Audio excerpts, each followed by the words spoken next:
it's not even like it's a small deal. Like,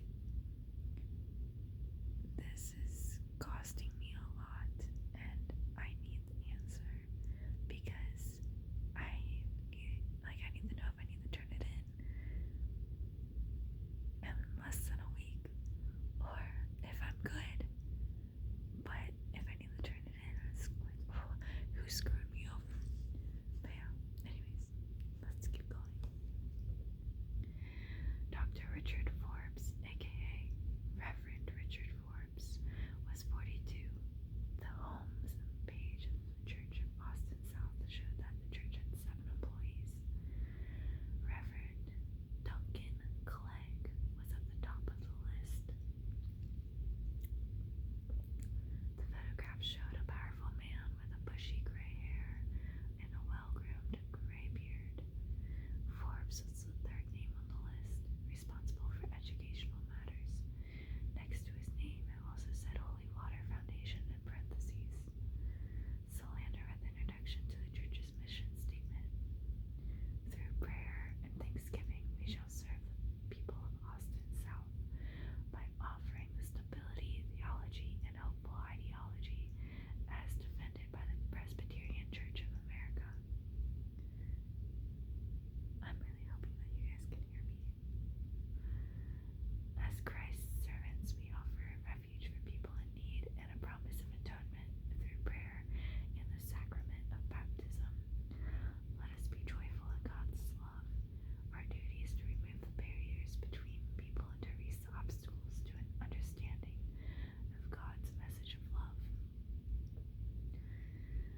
Below, the introduction was the church's bank account number. Be able to convert one's love of God into action.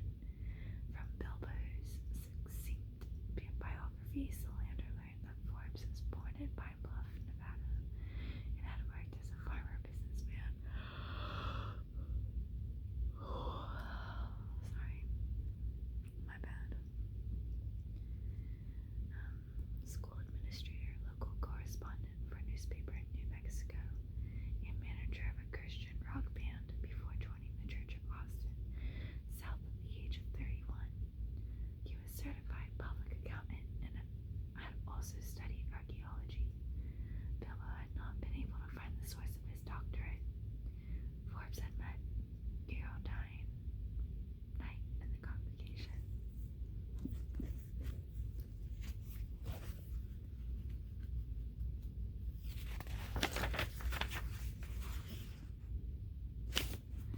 Only daughter of Rancher William F. Knight. Sorry.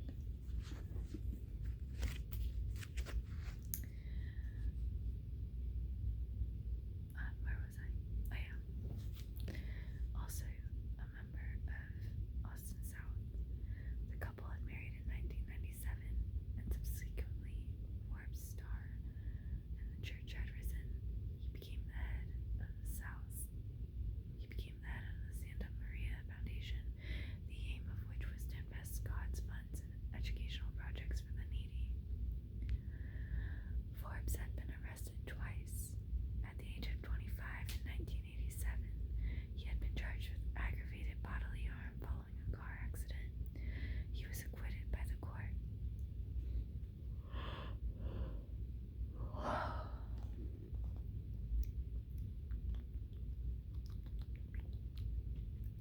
As far as Solander could tell from the press clippings, he was indeed innocent. In 1995, he was charged with embezzling money from the Christian rock band he managed. He was acquitted that time too. In Austin, he had become a prominent public figure and a member of the city's Board of Education. He was a member of the Democratic Party, participated diligently in charity work, and collected money to fund schooling for children in less fortunate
She was awakened all of a sudden by loud banging.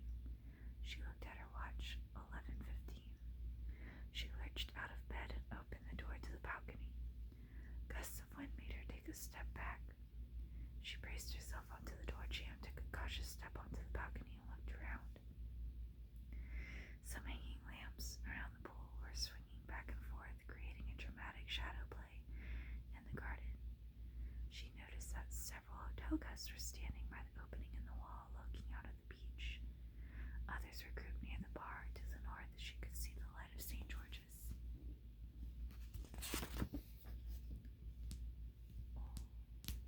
Ooh.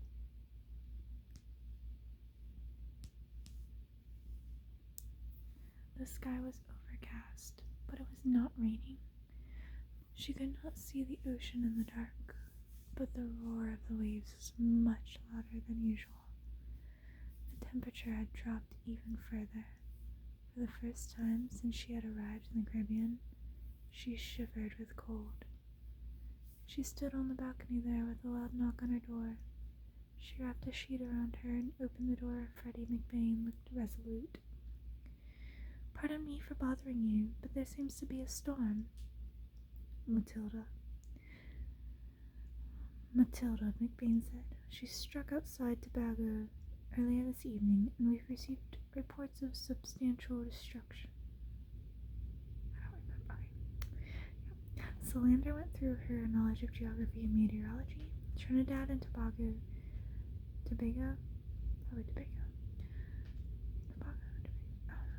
lay about 125 miles southeast of Grenada. Oh, I need to stop. I just need to say it with confidence. Grenada. A tropical storm could spread to a radius of 60 miles, and its eye could move at the speed of 20 to 25 miles an hour, which meant that Matilda might be knocking at Grenada's door at any time now. It all depended on which direction it was heading. "There's no immediate danger," McBain said, "but we're not taking any chances. I want you to pack your valuables in a bag and come down to the lobby. The hotel will provide coffee and sandwiches." Solander washed her face to wake up, pulled on some jeans, shoes, and a flannel shirt. Ooh, that kind of girl. And picked up her shoulder bag. Before she left the room, she went and opened the bathroom door and turned on the light. The green lizard wasn't there. It must have crept into some hole. Smart girl. In the bar, she settled in her usual spot and watched Ella Carmichael directing her staff and filling thermoses with hot drinks. After a while, she came over to Elizabeth's corner. "Hi, you look like you just woke up." "I did sleep a little. What happens now?"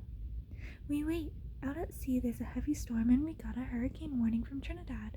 If it gets worse and Matilda comes this way, we'll go into the cellar. Can you lend us a hand?" "What do you want me to do?" "We have 160 blankets in the lobby to be carried down. We have a lot of things that need to be stowed." Solander helped carry the blankets downstairs and brought in flower vases, tables, chassis, lounges, longs, Longus, longs, I don't know, and other unfixed items from around the pool. When Ella was satisfied and told her that was enough, Solander went over to the opening in the wall that faced the beach and took a few steps out into the darkness. The sea was booming and menacingly, and the wind tore at her so strongly that she had to brace herself to stay upright. The palm trees along the wall were swaying. She went back inside, ordered a cafe latte, and sat with it at the bar. It was past midnight. The atmosphere among the guests and staff was anxious. People were having subdued conversations, looking towards the horizon from time to time and waiting. There were 32 guests and a staff of 10 at the Keys Hotel. Solander noticed Geraldine Forbes at the table by the front desk. She looked tense and was nursing a drink. Her husband was nowhere to be seen. Solander drank her coffee and had once more started in on Fermat's theorem when McBain came out of the office and stood in the middle of the lobby. "May I have your attention, please? I have been informed that a hurricane-force storm has just hit Petite Martinique. I have to ask everyone to go down to the cellar at once. McBain stonewalled the many questions and directed the guests to the cellar stairs behind the front desk. Petite Martinique, a small island belonging to Grenada, was only a few sea miles north of the main island. Solander glanced at Ella Carmichael and pricked up her ears when the bartender went over to McBain. How bad is it?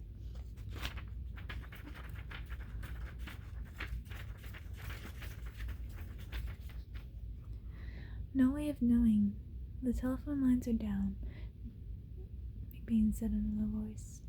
Solander went down to the cellar and put her bag on the blanket in the corner. She thought for a moment and then headed back up against the floor to the lobby. She found Ella and asked her if there was anything else she could do to help. Ella shook her head, looking worried. Matilda's a bitch. We'll just have to see what happens. Solander watched a group of 5 adults and about 10 children hurrying in through the hotel entrance. McBain took charge of them too and directed them to the cellar stairs. Solander was suddenly struck by a worrisome thought. I suppose everybody will be going down into their cellars about now, she said quietly. Ella watched the family going down the stairs. Unfortunately, ours is one of the few cellars on Grand Ents. More people will probably be coming to seek shelter here. Solander gave her a sharp look. What will the rest do? The ones who don't have cellars? She gave a bitter laugh. They'll huddle in their houses or look for shelter in a shed. They have to trust in God. Solander turned and ran through the lobby and out of the entrance. George Bland. She heard Ella call after her, but she did not stop to explain. He lives in a fucking shack that will collapse with the first gust of wind. As she reached the road to St. George's, she staggered in the wind that tore at her body, and then she began to jog. She was headed stubbornly into a heavy headwind that made her reel. It took almost 10 minutes to cover the 400 yards to the shack. She did not see a living soul the whole way there. The rain came out of nowhere like an ice-cold shower from a firehouse. At the same instant, she turned in towards the shack and saw the light from his kerosene lamp swinging in the window. She was drenched in a second, and she could hardly see 2 yards in front of her. She hammered on his door. George Bland opened it with eyes wide. "What are you doing here?" he shouted to be heard above the wind. "Come on, you have to come to the hotel. They have a cellar." The boy looked shocked. The wind slammed the door shut, and it was several seconds before he could force it open again. Solander grabbed hold of his t-shirt and dragged him out. She wiped the water from her face and then gripped his hand and began to run. He ran with her. They took to the beach path, which was about 100 yards shorter than the main road, which looped inland. When they had gone halfway, Solander realized that this might have been a mistake. On the beach they had no protection at all. Wind and rain tore at them so hard that they had to stop several times. Sand and branches were flying through the air. There was a terrible roar. After what seemed an eternity, Solander finally spied the hotel walls and picked up the pace. Just as they made it to the entrance, in the promise of safety, she looked over her shoulder at the beach. She stopped short. Through a rain of squall, she spotted 2 figures about 50 yards down the beach. Bland pulled her arm to drag her through the door. As she let go of his hand and braced herself against the wall, she tried to focus on the water's edge. For a second or two, she lost sight of the figures in the rain, but then the entire sky was lit up by a flash of lightning. She knew already that it was Richard and Geraldine Forbes. They were at about the same place where she had seen Forbes wandering back and forth the night before. When the next flash came, Forbes appeared to be dragging his wife, who was struggling with him. All the pieces of the puzzle fell into place. The financial dependence, the allegations of chicanery in Austin, his restless wandering and motionless hours at the Turtleback. He's planning to murder her. 40 million in the pot. The storm is his camouflage. This is his chance. Solander turned and shoved Bland through the door. She looked around and found the rickety wooden chair the night watchman usually sat on, which had been cleared away before the storm. She smashed it as hard as she could against the wall and armed herself with one of its legs. Bland screamed after her in horror as she ran towards the beach. She was almost bowled over by the furious gust, but she clenched her teeth and worked her way forward, step by step, into the storm.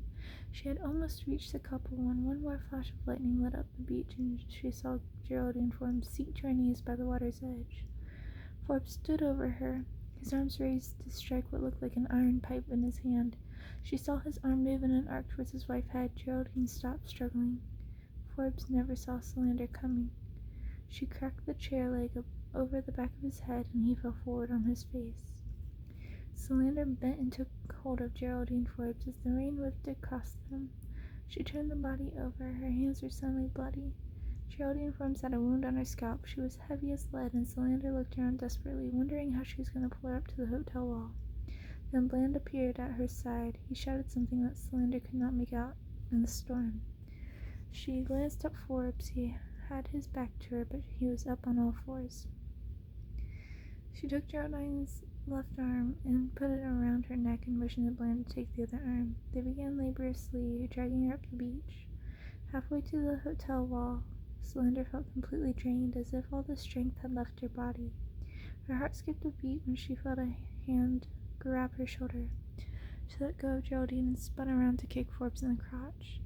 He stumbled to his knees, then she kicked him in the face. She saw Bland's horrified expression. Solander gave him a half a second of attention before she again took hold of Geraldine Forbes and resumed dragging her. After a few seconds, she turned her head. Forbes was tottering 10 paces behind them, but he was swaying like a drunk in the gusting winds. Another bolt of lightning cleaved the sky, and Solander opened her eyes wide. She felt a paralyzing terror. Behind Forbes, 100 yards out, she saw the finger of God. A frozen image in the sudden flash, a cold black pillar that towered up and vanished from sight into space. Matilda, it's not possible. A hurricane? Yes. A tornado? Impossible. Grenada is not a tornado zone. A freak storm in a region where tornadoes can't happen? Tornadoes cannot form over water. This is scientifically wrong. This is something unique. It has come to take me. Bland had seen the tornado, too. They yelled at each other to hurry, not able to hear what the other was saying. 20 yards more to the wall. 10. Solander tripped and fell to her knees. 5. At the gate, she took one last look over her shoulder. She caught a glimpse of Forbes just as he was tugged into the sea as if it was by an invisible hand and disappeared. She and Bland heaved their burden through the gate as they staggered across the back courtyard over the storm. Solander heard the crash of the window pane shattering and the screeching whine of the twisting sheet metal. A plank flew through the air right past her nose. The next second, she felt pain as something solid struck her in the back. The violence of the wind diminished when they reached the lobby. Solander stopped Bland and grabbed his collar. She pulled his head to her mouth and yelled in his ear, "We found her on the beach. We didn't see the husband. Understood?" He nodded. They carried Geraldine Forbes down the cellar stairs, and Solander kicked at the door. McBain opened it and stared at them. Then he pulled them in and shut the door again. The noise from the storm dropped in a second from an intolerable roar to a creaking and rumbling in the background. Solander took a deep breath.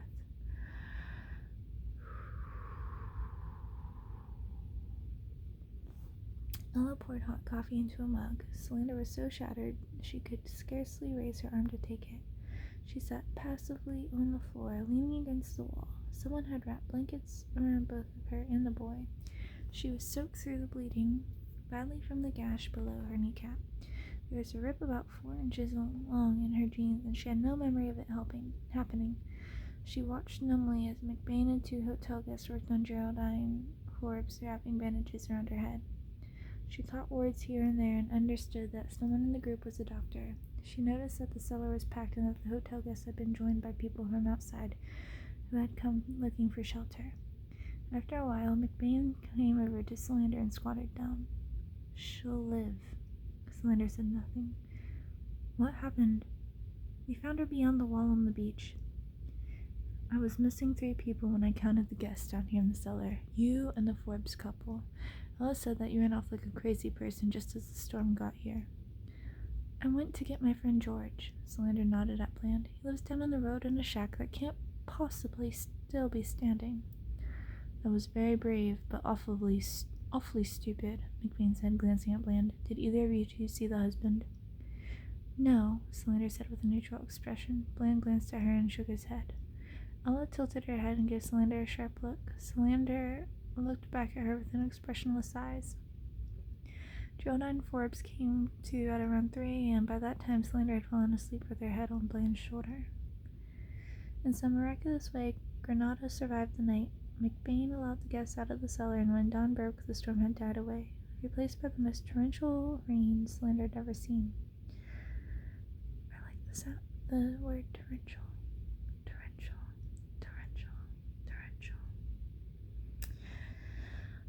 The Keys Hotel would be needing a major overhaul. The devastation at the hotel and all along the coast was extensive. Ella's bar beside the pool was gone altogether, and one veranda had been demolished. Windows had peeled off along the facade, and the roof of a projecting section of the hotel had bent in two.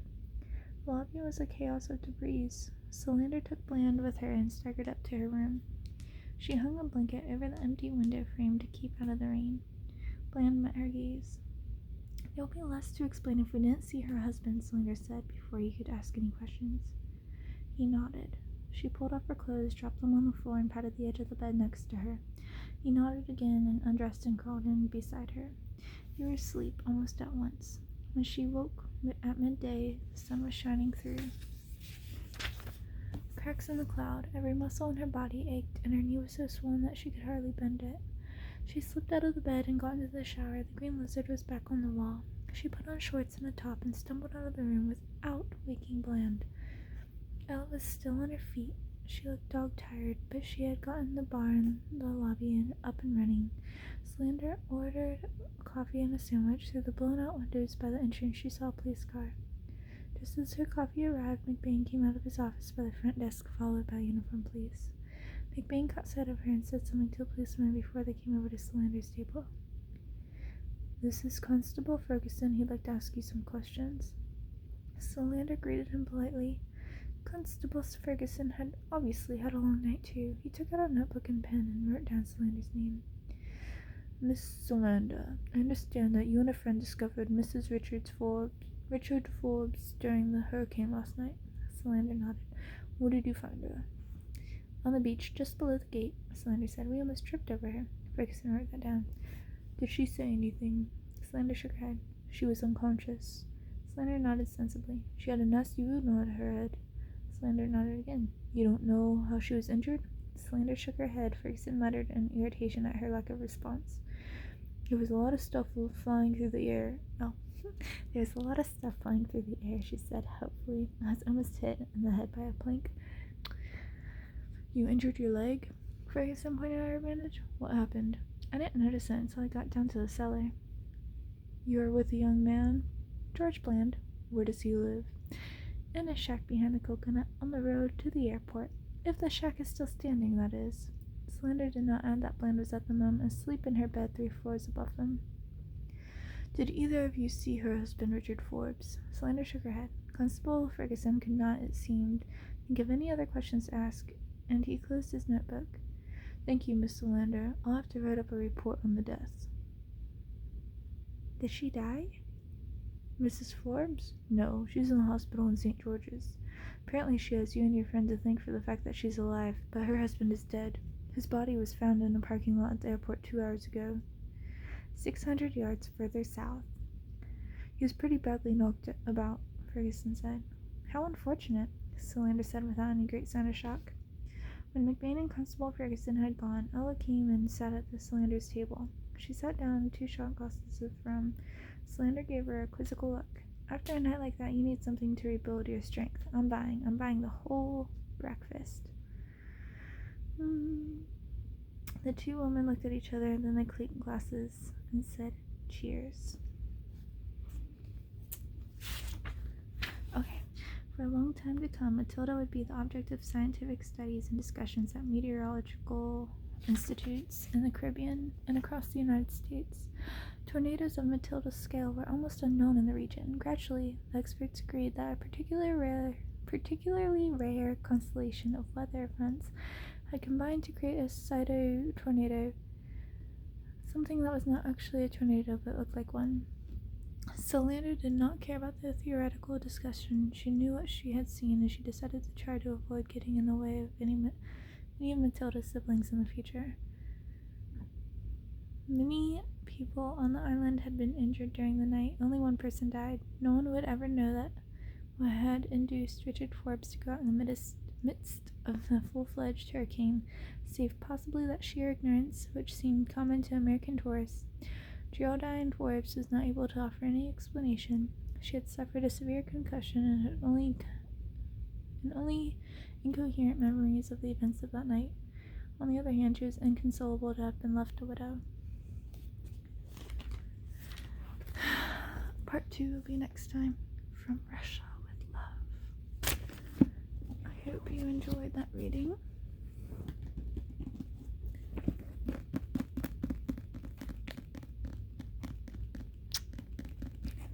I hope you have a wonderful night. Let me sleep. Good night. Sleep tight. Don't let the bed bugs bite.